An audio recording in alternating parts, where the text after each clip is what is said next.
If there's one thing that we can all agree on, it's that poisoning children is evil, especially when it's done under the guise of health and safety. Madam Vice President, it has been touching to hear you speak about children with asthma and women battling breast cancer to highlight their need for Medicare. I don't have to tell the people watching tonight, you remember what that was like? Remember when an insurance company could deny if a child had asthma, if someone was a breast cancer survivor, if a grandparent had diabetes? And thankfully, as I've been vice president and we over the last 4 years have strengthened the Affordable Care Act. But when we start connecting the dots, some inconvenient truths come to light.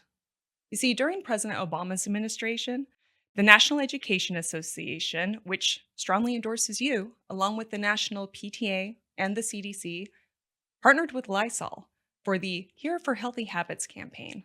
Then in 2019, just before the pandemic, they expanded the program into the Here for Healthy Schools initiative, targeting Title I schools primarily attended by disadvantaged minority children. Their goal was to reach 15 million children by 2022. On the surface, it all sounds wonderful, but when you scratch the surface and take a look at what's in Lysol products, you might be shocked.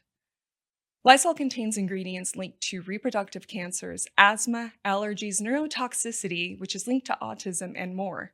And to add insult to injury, these toxins make us more susceptible to illnesses like COVID, RSV, and flu, the very diseases that have been driving children's hospitalizations in recent years.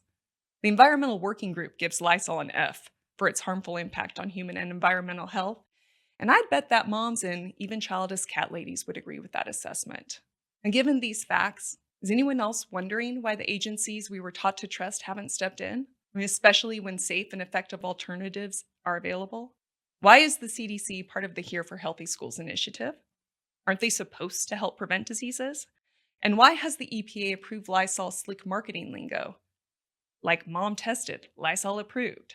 I mean, surely no mother would knowingly approve of this, and yet here we have the CDC, EPA, NEA, PTA, and Lysol all working together to introduce harmful chemicals into disadvantaged schools while the government promotes the Affordable Care Act and Medicare for all. But let's not call it a conspiracy just yet. We called to say Michelle and I couldn't be prouder to endorse you and to do everything we can to get you through this election and into the Oval Office. Vice President Kamala Harris, who's seeking your vote for president, claims to be a champion of reproductive rights. Yet she supports initiatives that expose children to chemicals linked to reproductive cancers. She expresses deep concern for children with asthma, but the organizations endorsing her are likely causing these very conditions. Her supporters promote healthy schools, yet the use of Lysol in these environments only make them more toxic, and that is the dirty truth. Madam Vice President, Medicare for all to treat children and women sickened by toxic cleaners and disinfectants is important.